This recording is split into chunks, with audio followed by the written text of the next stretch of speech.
So the new van that I bought comes with all the bells and whistles, including a 2005 stereo system for all of your CD playing needs. No aux cord and no Bluetooth, which is going to make long distance trips rather boring, and I refuse to be one of those people that drives around with a UE boom up in the console. So today's job, and the first thing that I'm doing for this conversion, is going to be installing a brand new head unit. Fully touchscreen, Bluetooth compatible, we can get maps on this, and it's also gonna link into the reversing camera that we're also installing today. Installing a reversing camera on a bigger vehicle really seems like a no-brainer to me, and I'll show you why. I can't really see too well out the back of the van, and that's gonna make it really easy to miss little poles or not be able to judge the distance while in car parks. So I figure the money that I'm spending on this today is probably gonna save me a lot of headache and cash down the track in not having car accidents. I'll run you through everything I've got to install this and where I bought them from, and then we'll get into wiring things up. So I bought everything that's going to be needed for the install from the same auto shop. I essentially went in, spoke to the manager, told him what I was hoping to install and the model of car that I have, and asked him to make a shopping list of everything that's going to be needed for the job. So what we've got here is the new head unit, all of the cables that we're going to need to install that head unit to the car, and they're handily connected up to clips already, so it should be a really simple job. He told me this was a new aerial plug. I also bought some new fascia clips to help it sit in there nice and tidy and look like a professional job. I think the head unit is going to be real simple because it's just plug and play. It's the reverse camera that's going to be a little bit more technical, require a little bit of wiring and a little bit of forward planning. So first things first, I'm going to remove the old stereo and get the head unit ready to install. And then I want to go figure out what channel I'm going to use to run the camera wiring from the back to the front. So let's get into that. The very first step in installing the head unit is going to be to disconnect the battery. So we're going to quickly remove the negative terminal just to break that circuit there.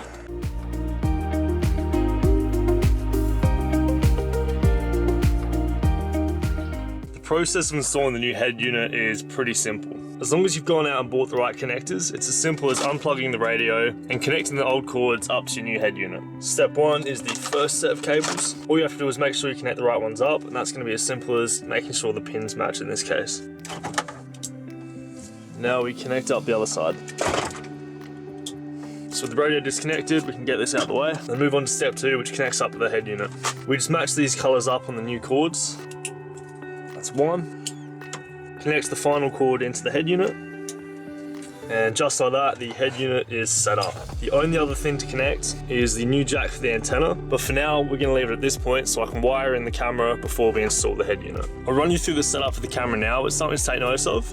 This is the reverse wire that I'll talk about in a second, but that's where it connects up to the head unit. I'm going to quickly talk you through the components involved in the setup sequence. However, I'm also going to link to the video that I used to learn how to do this, as I think it goes into much more detail than I'll be able to and does a really good job of helping it make sense to a layman such as you or I. So two basic sequences that go to setting up the camera is as follows. We have our camera on this side, and then following along one set of wires, this positive and negative wire over here gets tapped into the reverse light. So essentially it's only going to give power to the camera when that reverse light is active. The second part of the sequence is your video output, which goes once again from the camera all the way up to a new head unit at the front and plugs in with a VGA cable. Now, as far as the little red wires that are attached to the video output, the side that plugs into your head unit needs to be connected up to that reverse wire that I showed you earlier, and the other side where your camera is needs to be spliced into the positive wire of the circuit that goes to the new headlight. So that's a rough explanation of the sequence that goes into it. Once again, I'm going to link to a video that goes in detail showing you how to connect that up,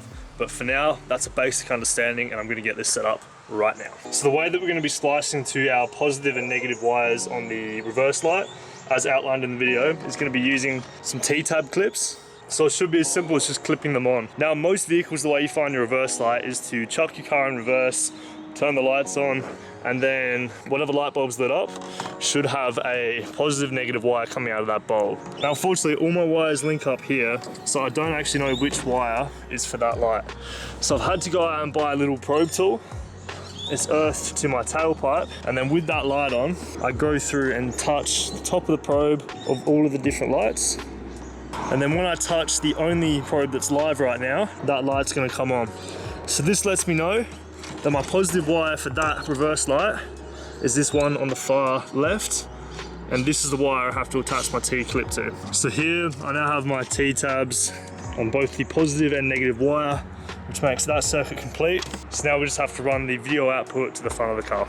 So with the length of the video cord being 6 meters and the length of my vehicle 5.5, I've had to find a pretty direct path from the back to the front. So where we've snuck that in is just in the side of the body here, running all the way to the front. So I've run my wire all the way from the front, now through here. Next step, I've drilled a little hole there, and I'm gonna feed the wire through. I've used an old coat hanger, a bit of rope, and I'm gonna use that to pull it through to the front. That will have a little grommet on it so it doesn't cut the wire. This was just my little method for pulling this wire through this section. See if that works. There we go. So running that wire from the front to the back, going through a little hole there, and then I'm gonna hide it under the plastic trim here. It then runs up through there and will be hidden behind the steering wheel, ready to be connected up for a secret fix. So one of the last steps we have to go now is gonna be connecting this little red wire to the reverse camera wire on the head unit, then plug it in, drill in the camera, and we should be all good to go. All right, so this wire is now ready to connect up. We just have to plug that in like so. So that's everything wired up. I've just checked the manual, and apparently the camera goes to RC in.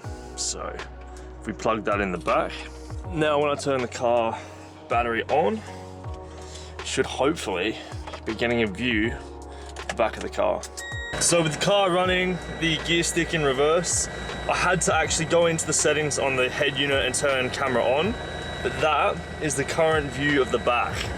So we've got it working, which is fantastic. So we're currently testing the visibility just before I install the actual camera. Yeah, keep going. Keep going. Sorry, keep going. All right, stop there. That's where we get to this time. That's not too bad. So what we've got is, with the camera in that position, I can see that high off the ground, and anything lower than that is gonna miss my car anyway. So we're gonna install the camera about that high in the door. Thanks for your help. So I've decided to flush mount it into the back of the door. They've included a hole saw in the kit to do that job. So now that we've tested the height, I'm just gonna buzz in a hole there, flush mount it, and then camera should be installed. That drill bit's terrible. That's like melted the drill bit. This is not ideal. Oh no! Should have been more careful. So because the hole saw didn't work, we've gone out and bought a, I don't know, it's a step drill bit. I don't know what it's called, but this is what we're using. So with that hole cut out, the camera is now installed, and it looks really tidy, aside from the hole saw ripping up the door a little bit. But no, we managed to get that in there quite nice. With the reversing camera installed and the head unit ready to go, you now need to install the fascia brackets that are going to lock it in place and make it look a little bit cleaner inside the gap. It's just like that, the head unit is ready to install in the slot. So now that's everything ready to go, and we just got to slide the head unit in.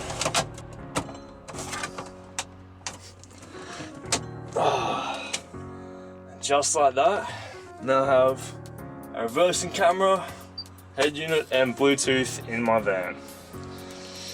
So that was my process for installing a head unit and reverse camera in my van. If you enjoyed the video or found it useful, remember to chuck me a like to show your support for the channel. If there's any part of that job you want me to clarify further, or just want to chat van builds in general, feel free to leave a comment and we can do that there.